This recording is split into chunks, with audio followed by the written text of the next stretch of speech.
Yo les gens, j'espère que vous allez bien, je vous retrouve aujourd'hui pour une nouvelle vidéo dans laquelle je vais passer un petit coup de gueule. Alors je sais déjà que certains depuis quelques temps me prennent pour quelqu'un qui se plaint beaucoup, pour un aigri, voilà, ça fait plusieurs fois qu'on me le dit ces derniers temps, mais les gars, s'il y a quelque chose qui me plaît pas, autant que quand il y a quelque chose qui me plaît, j'ai envie d'en parler en vidéo, et c'est vrai qu'actuellement, sur les licences phares auxquelles je joue, que ce soit plutôt Need for Speed, que ce soit Forza ou autre, je dois avouer que ces dernières semaines et ces derniers mois, les mises à jour et les news concernant ces jeux sont pas dingue, en tout cas en ce qui me concerne. Donc si vous dire honnêtement quand je trouve que quelque chose est pas terrible, contrairement à d'autres créateurs de contenu qui préfèrent ne parler que des choses qu'ils apprécient et qu'ils trouvent bien sur tel ou tel jeu, si ça fait de moi voilà un aigri, alors oui je suis aigri, mais je pense que honnêtement je suis juste objectif par rapport au contenu que je propose. Donc voilà, je vous le disais, aujourd'hui je vais passer un petit coup de gueule contre EA Games, puisque en ce moment les news concernant les licences de jeux qui appartiennent à Electronic Arts, notamment, vous l'aurez compris, en ce qui concerne les jeux de course, je trouve que EA Games est en train de chier dans la colle, mais genre quelque chose de bien. D'ailleurs, n'hésitez pas évidemment à me dire en commentaire si vous êtes d'accord avec moi ou si vous trouvez que je suis aigri. Voilà, vous me direz évidemment ce que vous en pensez en commentaire, comme d'habitude. Et puis comme d'habitude, pour ceux qui apprécient la chaîne et qui trouvent que je ne suis pas trop aigri, vous pouvez évidemment liker cette vidéo et vous abonner pour les prochains contenus, ça fait toujours plaisir. Donc, qu'est-ce qui se passe avec EA Games ? Eh bien, on va resituer l'histoire en repartant d'il y a quelques mois. Je vous en avais déjà parlé dans une vidéo que je n'arrive plus à retrouver sur ma chaîne YouTube, il est possible que je l'ai supprimé entre temps. Mais il y a plusieurs mois, je vous avais fait une petite vidéo pour vous informer que Electronic Arts avait racheté les studios Codemasters. Codemasters qui sont quand même spécialisés sur les jeux de course, ils ont fait par exemple les Project Cars, les Dirt, les jeux de la série F1, les Grid, enfin vous voyez vraiment des jeux de course on va dire, souvent basés sur de la course sur circuit, mais vraiment dans des domaines assez différents, avec du jeu sous licence comme le jeu F1, mais aussi des créations un peu plus artistiques entre guillemets, avec plus de choix de leur côté, comme les Dirt Rally, et même un peu plus arcade, comme les Grid ou les Dirt. Alors personnellement, à l'époque, j'avais pas forcément vu ce rachat d'un mauvais œil, puisque je m'étais dit, Electronic Arts, c'est quand même un énorme studio, ils ont beaucoup plus de budget et beaucoup plus de ressources qu'un studio comme Codemasters, et vu que ce rachat s'était fait pendant le Covid, pendant les différents confinements, et surtout au moment où le sport auto et le sport mécanique en général a pris beaucoup plus d'ampleur, alors que ce soit pour le vrai sport mécanique avec la F1 par exemple qui a été rendu hyper populaire grâce à certains films et certaines séries, mais également pour l'e-sport centré sur les jeux de course, puisque il y a beaucoup de gens qui se sont mis à streamer avec des volants, à créer du contenu sur des jeux de course, et vraiment à ce moment-là, ces jeux ont eu vraiment une cote qui a monté. Du coup EA Games a racheté Codemasters, et à ce moment-là je me suis dit, vu que ces jeux-là sont en train d'exploser, peut-être que EA Games va décider d'investir pas mal de pognon auprès de Codemasters pour les aider à améliorer les licences qu'ils possèdent déjà et qui sont déjà des bonnes licences, mais également, pourquoi pas, à créer des nouvelles licences. Et bien, spoiler alert, c'est exactement le contraire qui est en train de se passer chez Electronic Arts, et ça me casse le cul. Bon, déjà, il y a quelques temps, on apprenait quoi ? On apprenait que EA Games avait décidé d'annuler le développement de Project Cars 4. Alors évidemment, si vous ne le saviez pas, maintenant, grâce à cette vidéo, vous le saurez, mais Project Cars 4 avait déjà été teasé, on savait qu'il était en développement, qu'il était justement préparé par les devs de chez Codemasters sous la bannière EA Games, et normalement la sortie de Project Cars 4 est prévue pour 2023 à 2024. Alors effectivement, Project Cars 3 n'a pas été un succès foudroyant, même si personnellement je trouve que le jeu est loin d'être mauvais. Je pense que le seul problème de Project Cars 3 c'est le nom Project Cars.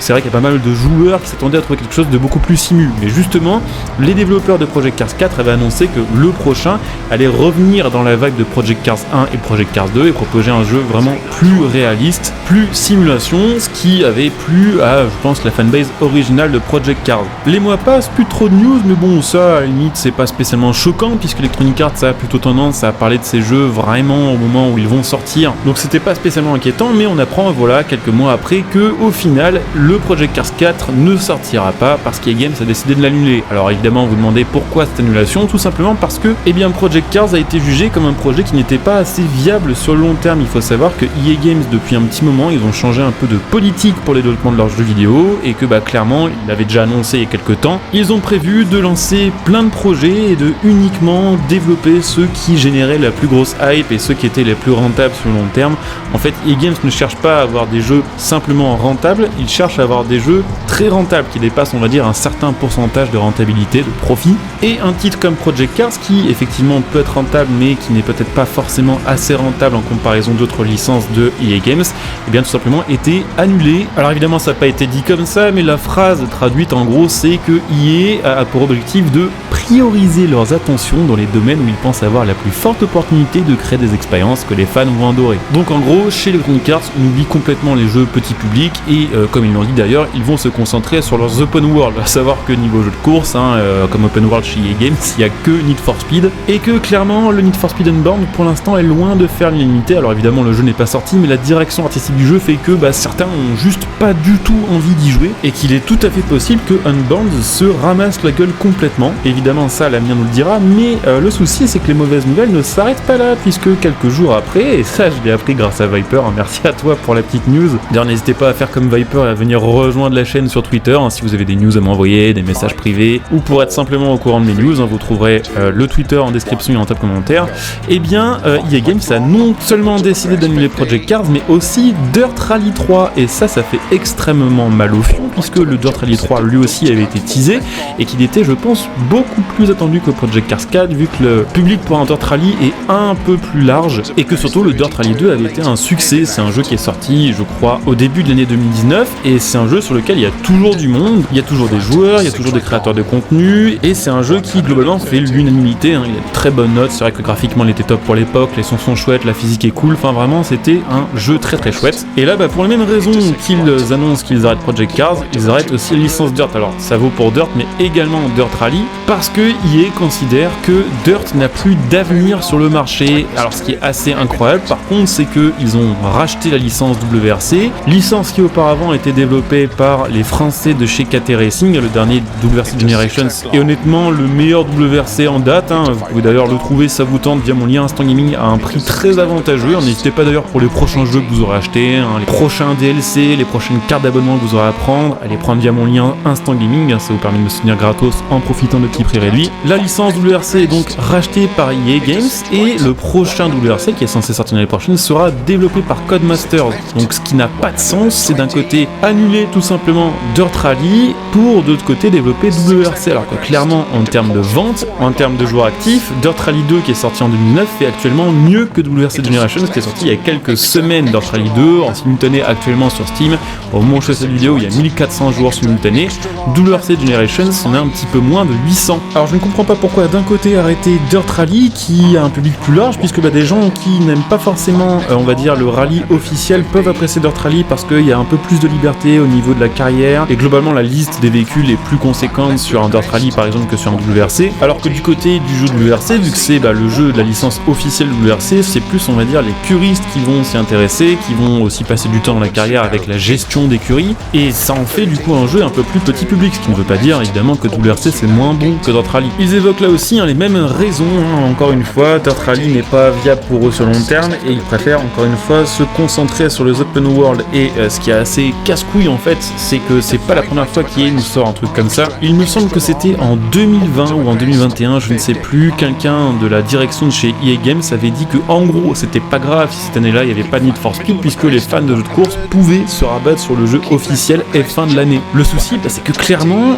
une fanbase d'un jeu ne va pas forcément sur un autre jeu. Quelqu'un qui apprécie Need for Speed n'ira pas forcément sur Dirt, comme quelqu'un qui aime le WRC n'ira pas forcément sur un jeu de F1. Au lieu de proposer plus de licences et d'investir dans ce secteur de jeu qui pour l'instant marche toujours très bien, il suffit de voir au niveau des ventes les derniers jeux de course AAA ou même un peu plus petit budget, même si en 2020 ça s'est un peu cassé la gueule parce que c'est pas une année où il y a eu beaucoup de jeux de course qui sont sortis, avec 2021, quand on voit le nombre de joueurs d'un Forza Horizon 5 par rapport à un Forza Horizon 3 par exemple, ou quand on voit le nombre de joueurs sur un Need for Speed Elite, malgré le fait que beaucoup considèrent que c'est un mauvais jeu, clairement les jeux de course c'est pas du tout quelque chose qui est en train de crever. Encore une fois, les jeux F1 marchent très très bien, les jeux Dirt Rally marchaient très bien jusqu'ici. Clairement EA Games suppose que quelqu'un qui aime jouer à des jeux de course joue à tous les jeux de course, que quelqu'un qui va apprécier du F1 peut aller jouer du Need for Speed et vice versa, alors que dans les faits c'est absolument pas vrai. En plus de ça, on sait que les joueurs sont attachés au nom des licences. Vous prenez par exemple GTA, vous lui changez de nom, même si le jeu est aussi bon qu'un GTA,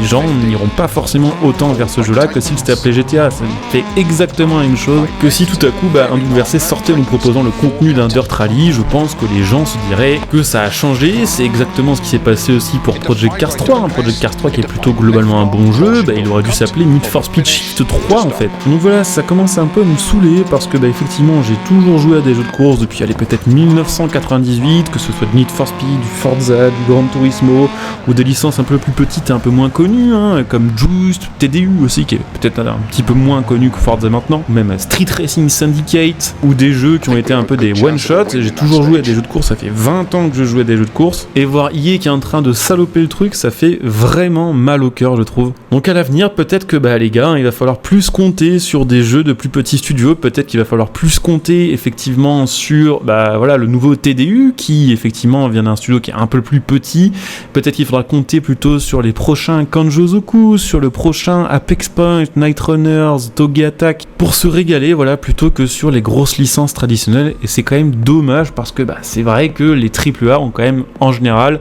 de quoi nous satisfaire en termes de contenu. Donc un peu deg, j'espère que EA compensera en peut-être confiant à Codemasters et bien d'autres jeux. Alors ce qu'il faut savoir, ça c'est quelque chose qui date un petit peu, mais c'est que EA Games n'est pas opposé au fait de redonner des licences comme Burnout par exemple à Codemasters. Le truc c'est que là pour le coup Burnout ça marchait bien au début des années 2000 parce qu'il y avait un petit côté arcade, il y avait le fun de la nitro, il n'y avait pas forcément des voitures sous licence, enfin voilà, c'était juste basé sur le gameplay. Je suis absolument pas sûr qu'un Burnout en 2023 pourrait fonctionner. Maintenant les gens sont habitués à avoir les customs, sont habitués à avoir des voitures sous licence, à avoir un minimum de réalisme, et même si perso je kifferais, je comprends pas pourquoi EA Games accepterait que Codemasters bosse sur un Burnout et jusqu'à sa sortie, puisqu'à côté de ça, ils leur interdisent d'aller au bout d'un Dirt Rally 3 ou d'un Project Cars 4. Donc c'est incompréhensible. Après peut-être que EA Games et Codemasters bossent sur d'autres licences que pour l'instant on ne connaît pas. Il me semble que justement Codemasters est en train de bosser sur un nouveau titre de jeu qui sera probablement un jeu de course qui pour l'instant n'est pas dévoilé au grand public. Il me semble également aussi que du côté, bon alors ça n'a rien à voir avec EA Games avec Codemasters, mais que KT Racing, donc qui bossait avant sur WRC, bosse également sur TDU mais sur un autre projet qui n'a pas encore été dévoilé au grand public. Donc effectivement d'autres licences vont arriver, peut-être prendre la place des anciennes licences, mais ça fait toujours un peu mal, voilà, quand il y a une licence qui existe depuis X années, quand ça s'arrête, ça fait toujours un petit quelque chose au moral. Donc voilà, évidemment dites-moi un petit peu en commentaire ce que vous en pensez, n'hésitez pas pour ceux que ça intéresse à venir me follow sur Twitch, on a assez souvent l'occasion de parler de plein de choses, de plein de ce genre de sujets en live, donc n'hésitez pas à venir follow, n'hésitez pas si vous avez Amazon Prime à utiliser votre Twitch Prime sur ma chaîne Twitch. Vous pouvez évidemment soutenir ma chaîne gratuitement en faisant vos achats via mes liens de soutien sous cette vidéo. Je vous ai déjà parlé d'Instant Gaming, mais j'ai également un lien Matériel.net pour ceux qui veulent voilà, acheter du matos gaming, des sièges, des claviers, écrans, clavier souris, tout ce qui va avec. Et puis pour ceux qui souhaitent me soutenir sur le long terme, n'hésitez pas aussi à devenir des soutiens de la chaîne via le bouton rejoindre cette vidéo, il y a plein de bonus. Et évidemment, bah, c'est un soutien sur le long terme, ça aide justement à faire tenir la chaîne dans ces périodes où il y a peut-être un peu moins d'actualité, un peu moins de nouveaux jeux, pour continuer quand même à vous produire des vidéos. Donc n'hésitez pas à aller jeter un petit coup d'œil, et puis vous pouvez même aussi, si ça vous intéresse, venir vous abonner à ma chaîne secondaire que vous trouverez voilà, facilement sur YouTube en tapant Equinox Multigaming, ou même je pense qu'il y aura un lien dans cette description. Donc n'hésitez pas à jeter un petit coup d'œil, je coupe ici, je vous dis à très bientôt, bonjour à tous, ciao.